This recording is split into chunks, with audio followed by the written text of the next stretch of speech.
Hello, here we are again talking about bipolar disorders and new perspectives.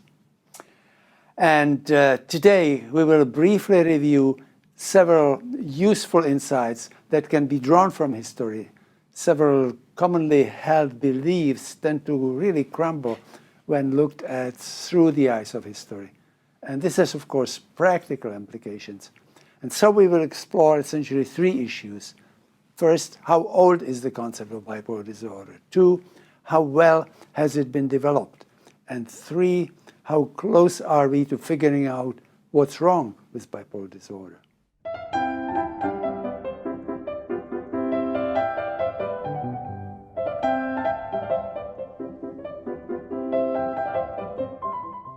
Now, many quotations stress the importance of learning from history. For example, Mark Twain, history does not repeat itself, but it rhymes.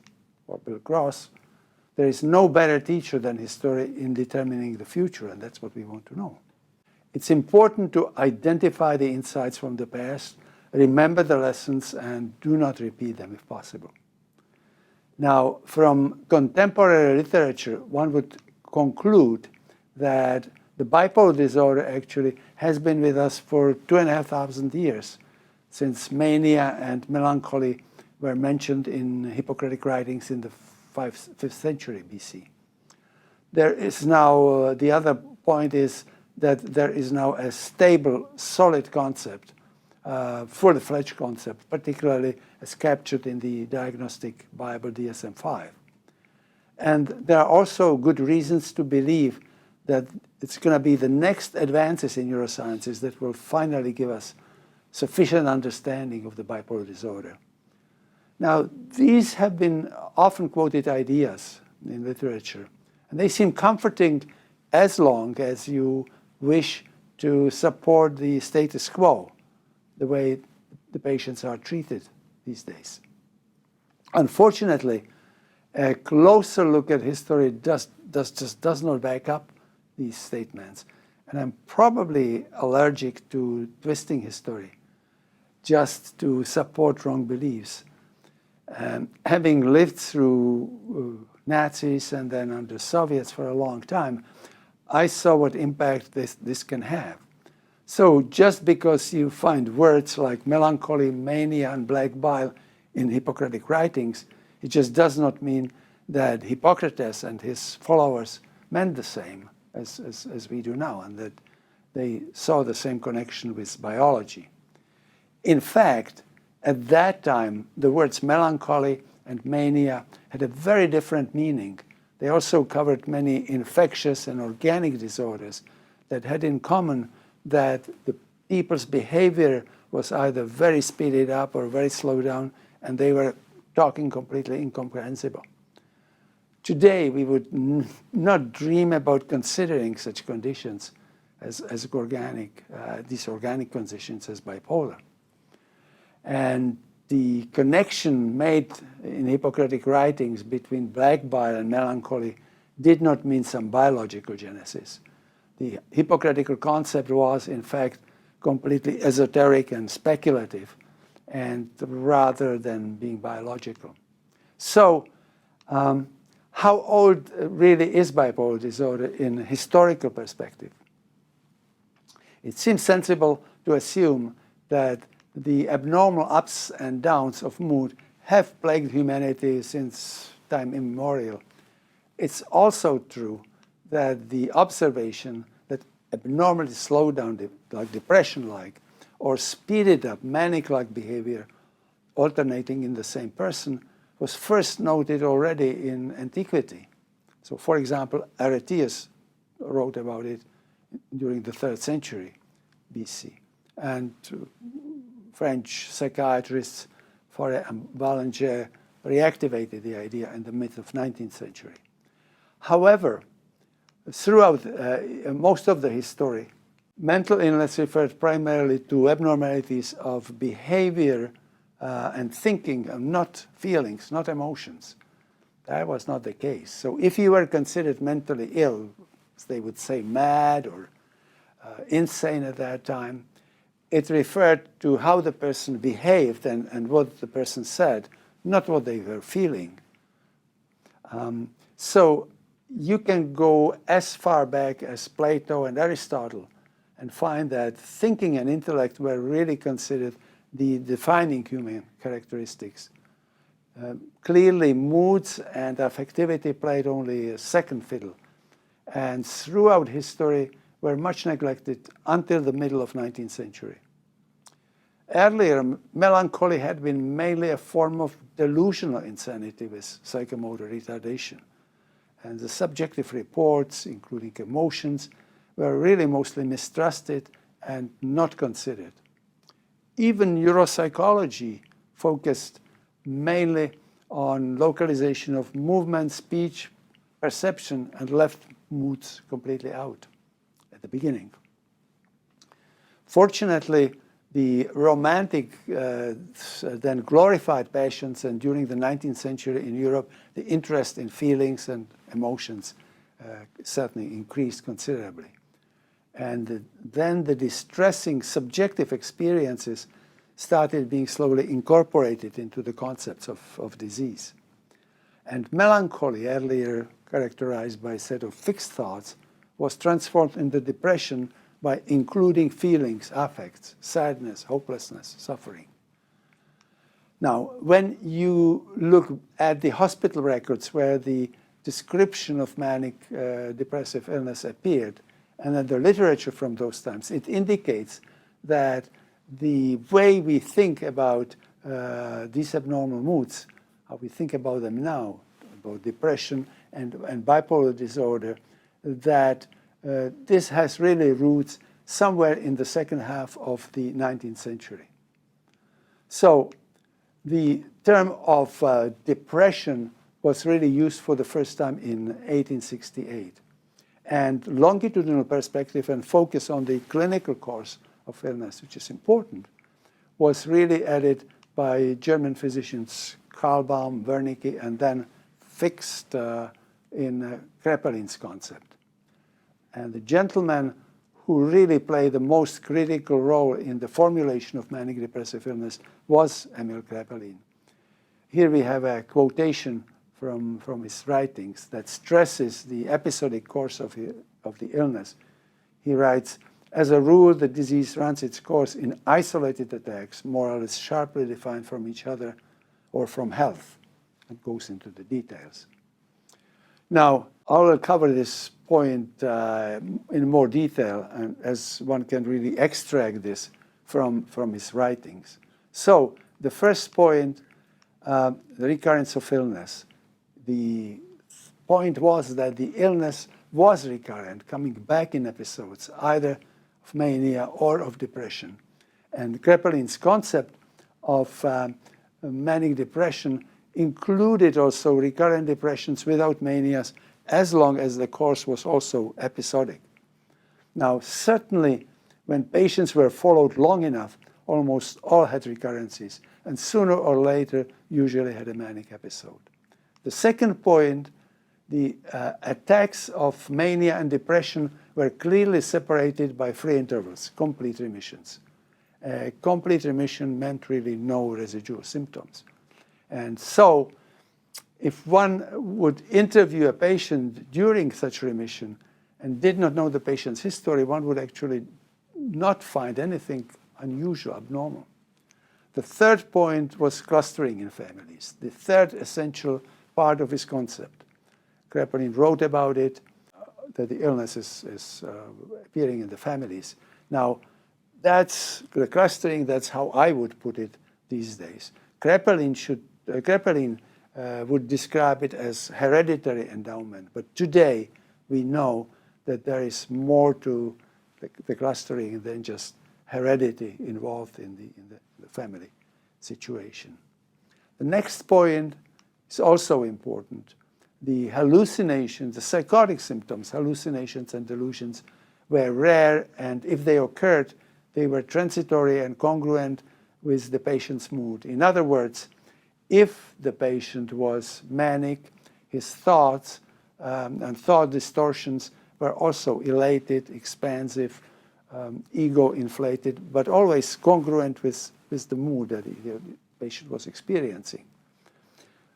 Also, hallucinations and delusions definitely could not be observed outside of the acute episodes.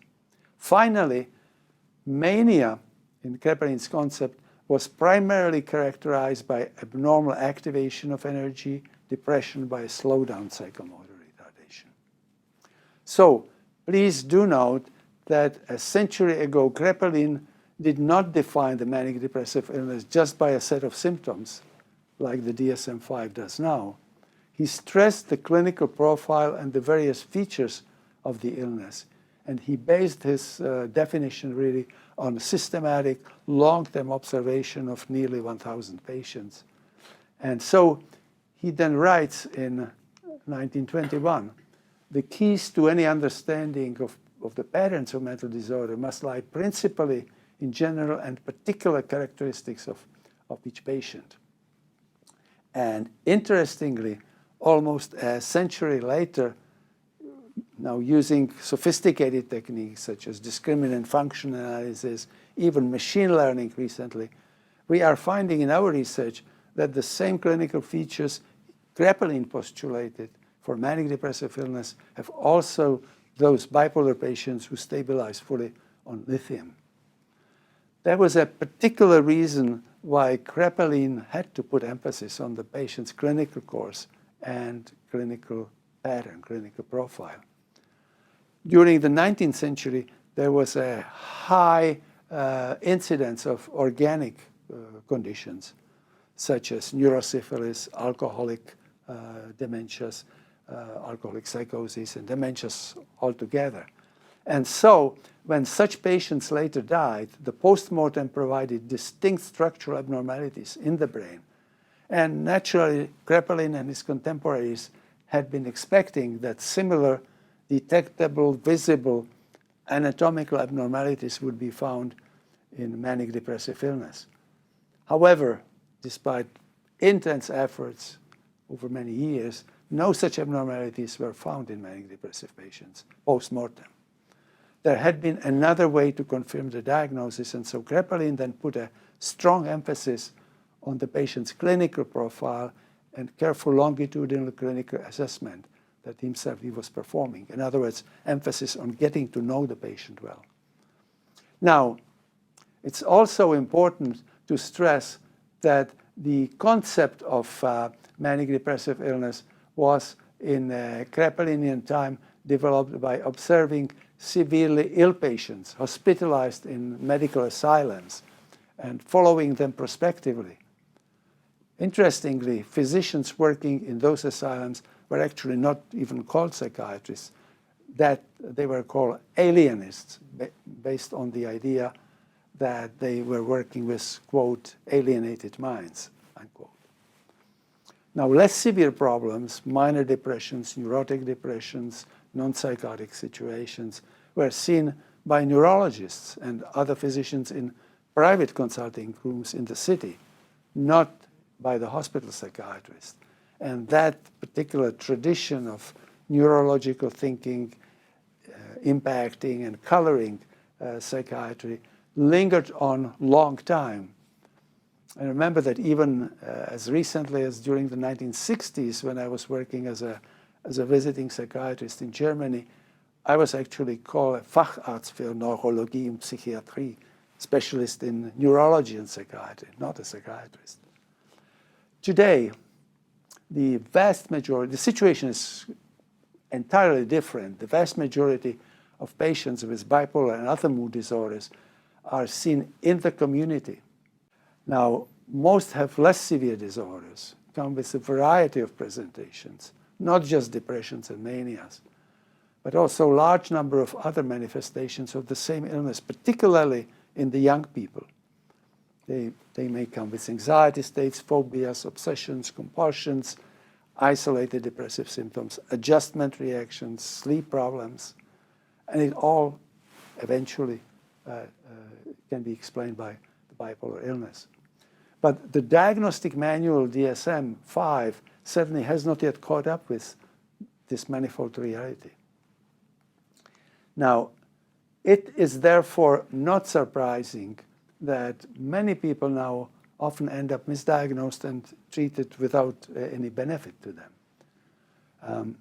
There has been in recent years prevailing feeling among professionals that bipolar concept is now mature and stable, a solidly established way of thinking about mood disorders.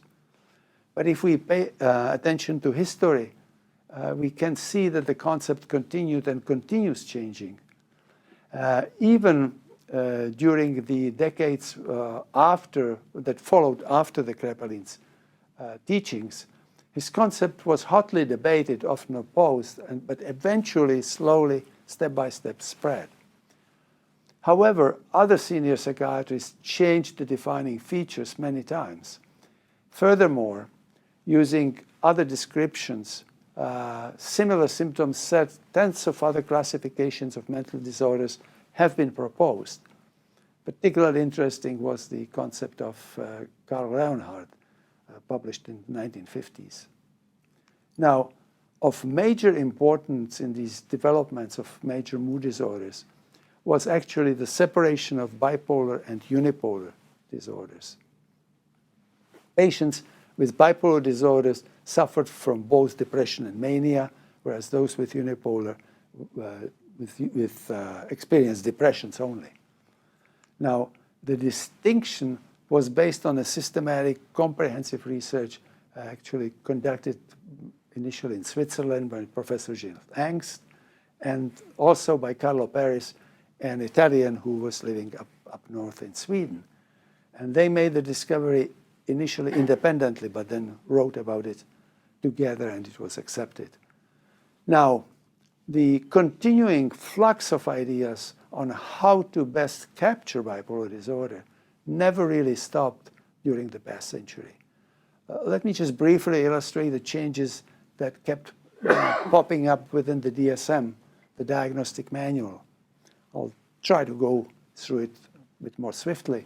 The Kraepelinian type of manic depressive illness was formulated between 1986 and 1921. The first two DSM systems showed psychoanalytic influence.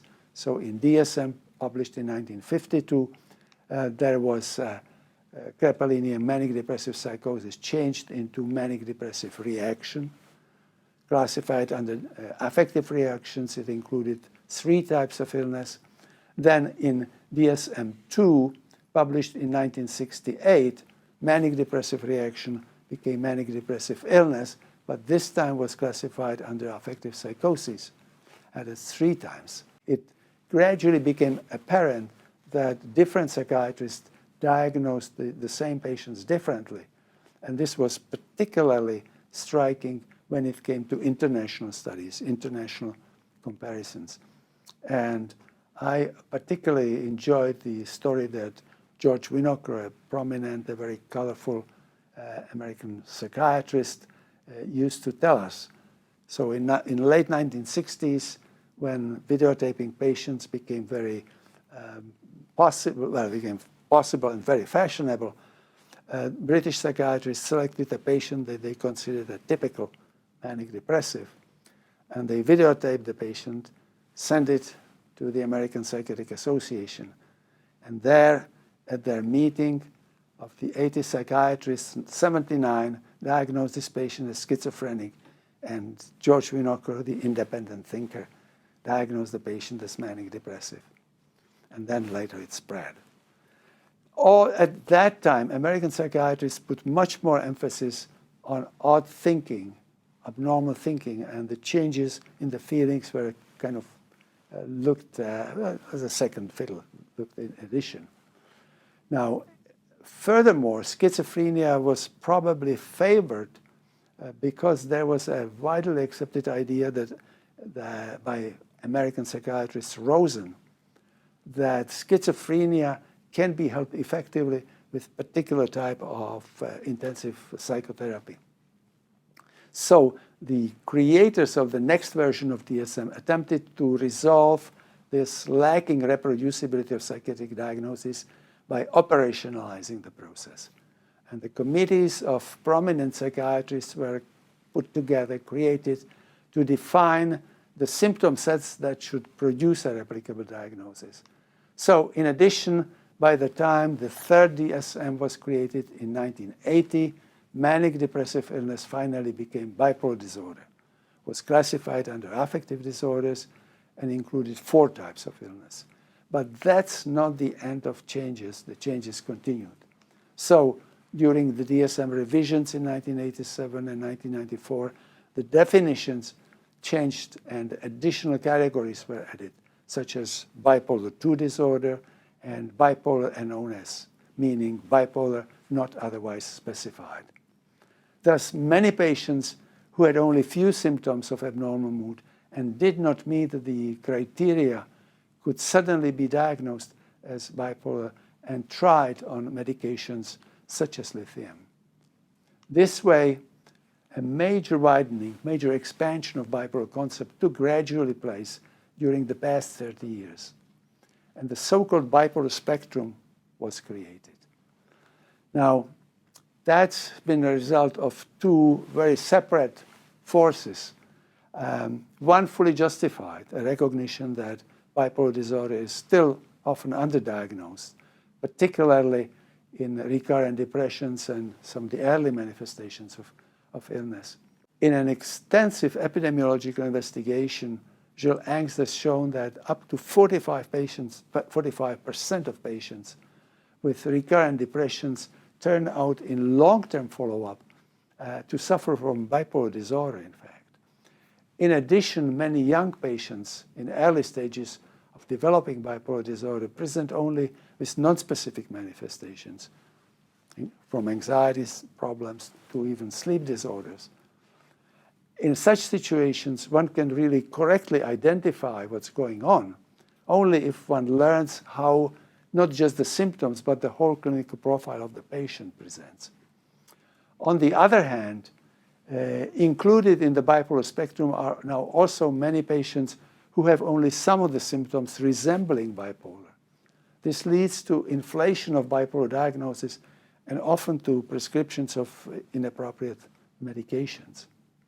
Now, this inflation is mainly the result of the wrong assumption that some benefits from lithium proves that the patient is actually suffering from bipolar illness.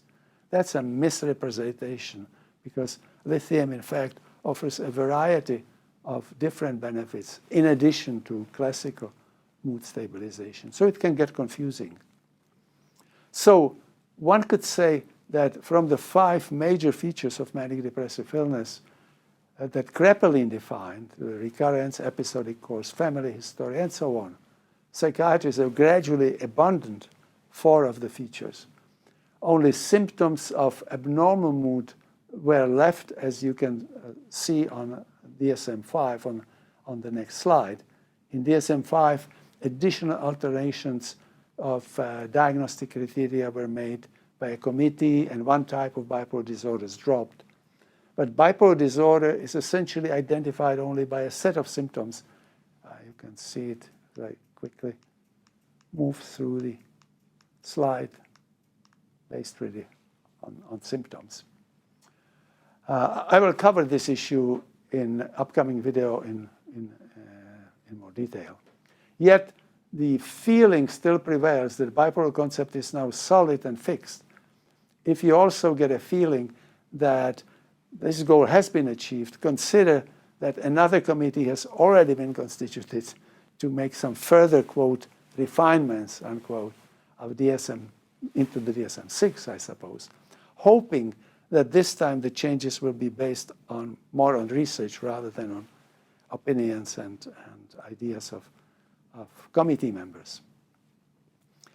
I am afraid that the history so far suggests that the development of bipolar concept has not yet been completed. I should point out, however, that there have been many examples in the history of science that when an intense tweaking of a particular concept took place with the purpose of keeping it, maintaining it, this often happened just before the whole thinking changed radically. Think, for example, of the end of the geocentric system or the end of the indivisible atom, and those kinds of things. In the meantime, the bipolar concept and bipolar diagnosis will continue serving us for communication and clinical practice, for administrative purposes, statistical, epidemiological, and so on. Finally, the question as to what process actually leads to bipolar disorders. During the past 50 years, neurosciences have advanced dramatically. They've contributed enormously to better understanding of how the healthy brain functions and what microstructures exist there. It's therefore not surprising that during these decades, psychiatry has become dominated by the ideas that the advances in neuroscience will clarify why patients get ill with bipolar disorder. And so you could see with every new technological advance in neurosciences, and there have been many, this conviction has always re-emerged and new hypotheses were created. So any new neurotransmitter, neuropeptide, neurohormone, new signal transduction process in the nerve cells, and more recently advances in genetics and brain imaging, they always ignited new hope that along will come a discovery of the culprit. With every technical step forward, a new belief in neuroscience solution of bipolar predicament has been raised. But how realistic is this? I mean, that neuroscience will hit this target and will fully explain bipolar disorder when the history also shows clearly that a firm concept has not yet been completely defined. And in other words, the coordinates of the target have been a bit loose and fuzzy. So it seems that the history suggests a caution that for research to clarify the processes leading to bipolar disorders, one really must better carve the concept. As a minimum, one would need to accept that there already are defined clear clinical subtypes that are now hidden in the spectrum, and without valid and reproducible diagnosis, the efforts of neuroscience are not likely to be very successful, regardless of how good they may function by themselves. So, in summary, historically speaking, one can draw some useful insights. The current bipolar concept is only a bit over a century old, so historically speaking, it's a relatively new concept. And over this period of time, the concept has been in flux, debated, tweaked, and history does suggest that the concept is still developing and unfinished. Now, the expansion that took place in bipolar spectrum, manic depressive illness, into broad bipolar spectrum, has been mixed blessing. On the one hand, we did learn that bipolar disorders are much more common and varied than previously thought. But the resulting bipolar spectrum emerged as a heterogeneous family with various bipolar subtypes, different causes, different prognosis, and different effective treatments. To advance in practice and research, however, some changes to bipolar concept have to be made, possibly even radical ones. Now, fortunately, despite these challenges that I outlined, in practice, we can significantly help individual patients on a pragmatic basis.